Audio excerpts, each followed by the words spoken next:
Assalamualaikum warahmatullahi wabarakatuh. Bagaimana kabar anak ustazah semuanya? Semoga antum sehat selalu dan dalam lindungan Allah Subhanahu wa taala. Oke, pada kesempatan kali ini ustazah akan melanjutkan pembelajaran kita. Pelajaran Bahasa Indonesia KD 3.6 masih subtema 2. Hari ini kita akan belajar tentang keanekaragaman jenis pakaian.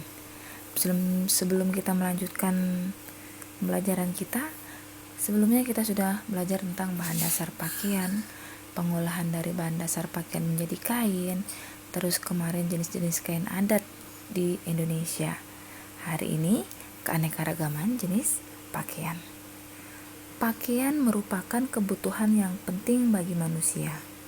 Manusia membutuhkan pakaian untuk menutupi tubuh. Tubuh yang tertutup pakaian dapat terlindungi dari cuaca dingin, panas, dan melindungi tubuh dari luka. Terdapat berbagai jenis pakaian sebagai berikut. Jenis-jenis pakaian antara lain ada pakaian tidur, pakaian sehari-hari, pakaian seragam, pakaian olahraga. Yang akan ustazah jelaskan pertama yaitu tentang pakaian tidur atau baju tidur.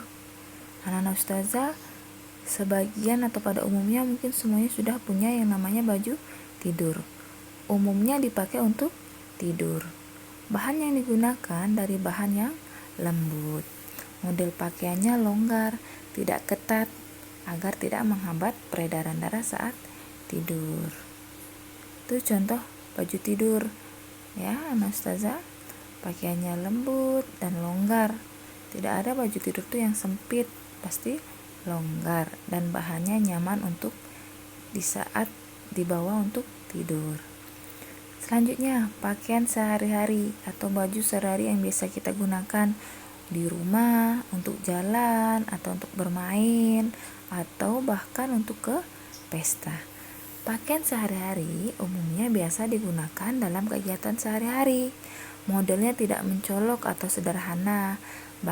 Bahan pakaiannya disesuaikan dengan selera kaos atau kemeja. Biasanya kebanyakan terbuat dari bahan katun. Lihat, ada kaos, ada baju kemejanya, ada baju muslimah yang biasanya digunakan dalam sehari-hari. Selanjutnya yaitu tentang pakaian seragam atau baju seragam. Baju seragam sekolah atau baju seragam kerja. Kalau contoh baju seragam sekolah dia ada tingkat-tingkatannya. Ada SD, ada SMP, dan ada SMA. Jenis baju seragamnya pun ada baju seragam merah putih, baju seragam pramuka, baju batik, ya. Kalau baju di tempat kerja sesuai dengan dinasnya masing-masing. Ada yang menggunakan batik, ada yang diseragamkan untuk menggunakan jas atau seragam-seragam lainnya. Selanjutnya, pakaian olahraga atau baju olahraga. Pakaian ini digunakan untuk olahraga dan dibuat dari perpaduan nilon dan polyester dan juga spandek. Bahan tersebut dapat menyerap keringat sehingga dapat mengoptimalkan temperatur tubuh saat melakukan aktivitas atau suhu tubuh. Biasanya baju olahraga ini yang bisa menyerap keringat karena kita melakukan aktivitasnya berlebihan ketika berolahraga. Maka penting baju olahraga itu harus yang menyerap keringat. Itu dari jenis keanekaragaman sebuah pakaian. Sekarang, bagaimana pakaian sampai pada kita? Pernah enggak antum berpikir mengenai proses pembuatan pakaian? Pakaian tentunya tidak langsung menjadi pakaian dengan sendirinya. Pakaian telah melalui serangkaian proses yang cukup panjang sebelum menjadi baju yang siap pakai. Semua jenis pakaian jenis apapun berasal dari kain yang dibuat dari serat-serat kapas. Lihat gambar pada slide berikutnya. Di situ ada bunga kapas, ada memintal kapas, ada benang, ada menenun kain, terus menjadilah kain, menjadilah pola baju, menjahit dan menjadi sebuah baju. Itu ada prosesnya. Dari serat kapas diproses dengan bantuan mesin yang bisa membuat serat kapas menjadi benang, diproses untuk menjadi kain. Kalau dulu belum menggunakan teknologi modern, dulu masih proses manual. Lihat tuh gambar ibu-ibu yang sedang memintal kapas. Itu dari serat kapas yang akan dijadikan sebuah benang. Kalau sekarang sudah modern, dia memakai mesin. Proses produksi kain yang pertama dilakukan terjadi pada waktu musim panen di ladang kapas.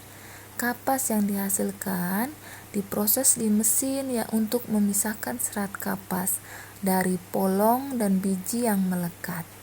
Serat kapas kemudian dikeringkan dan ditampung ke dalam tas besar untuk diangkut ke pabrik. Peternak yang mengembangkan usaha peternak domba dan ulat sutra membawa bahan-bahan dasar ke pabrik pemintalan untuk dijadikan sebuah benang. Lihat gambar selanjutnya. Di situ ada Pak petani sedang memanen kapasnya. Terus dibawa ke pabrik, dipintal dengan sebuah mesin. Jadilah sebuah benang, dan benang jadilah dan ditenun dulu menjadi sebuah kain, baru kain dijahit oleh para penjahit. Benang yang sudah didistribusikan atau disalurkan ke pabrik kain atau ke perajin tenun, benang tersebut kemudian ditenun menjadi berbagai macam kain. Kain kemudian diolah penjahit dijadikan sebuah pakaian. Untuk membuat pakaian menggunakan desain atau pola yang sudah dirancang sebelumnya. Untuk membuat pakaian, maksud Ustazah setelah membuat pakaian, jadilah kemudian sebuah baju yang dipasarkan di pasar. Itulah bisa kita membeli sesuai kebutuhan kita. Itulah jadilah sebuah baju yang biasa kita kenakan.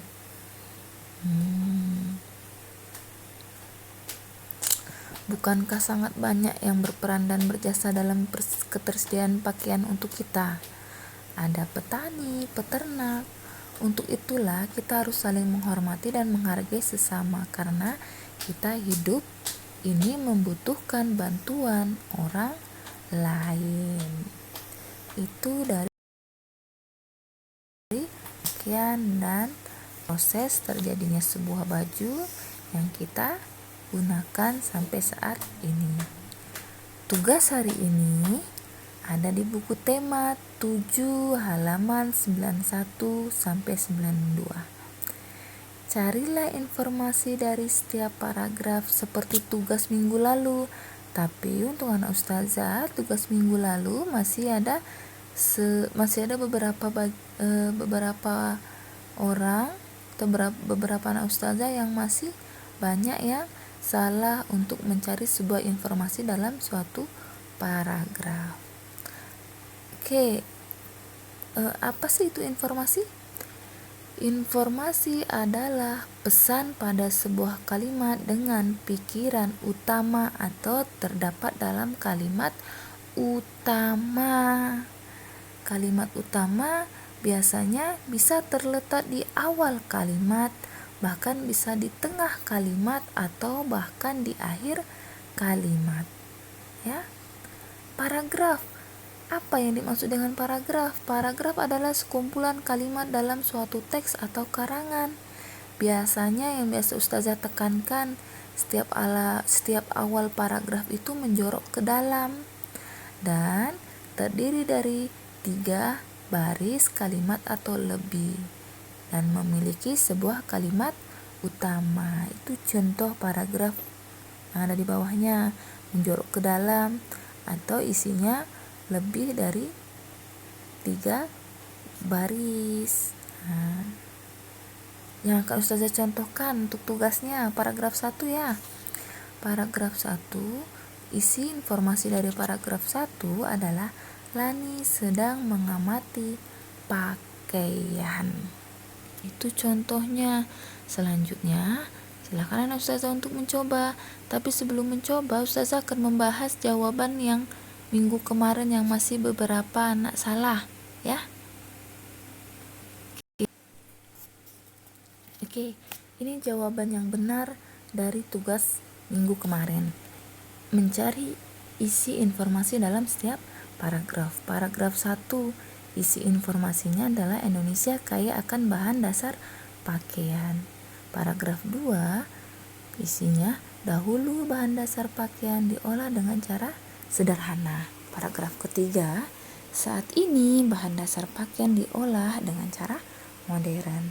Paragraf 4, cara mengolah kain menjadi pakaian juga semakin maju. Paragraf 5, pembuatan pakaian berkembang dengan cepat. Itu isi informasi dalam setiap paragraf. Untuk anak Ustazah, jangan terlalu banyak mengambil isi informasi dalam sebuah paragraf.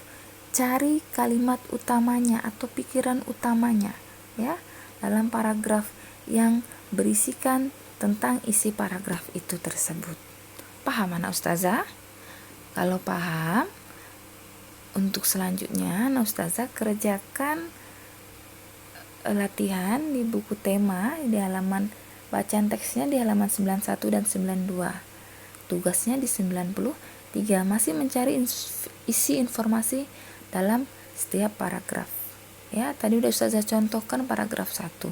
Untuk selanjutnya, silakan anak Ustazah untuk mengerjakannya. Oke, good luck untuk anak Ustazah. Sekian pemateri untuk hari ini. Kurang dan lebihnya anak Ustazah, kalau kurang paham silakan tanyakan dengan Ustazah melalui Japri lewat WA. Ustazah tunggu ya. Wabillahi taufiq walhidayah. Wassalamualaikum warahmatullahi wabarakatuh.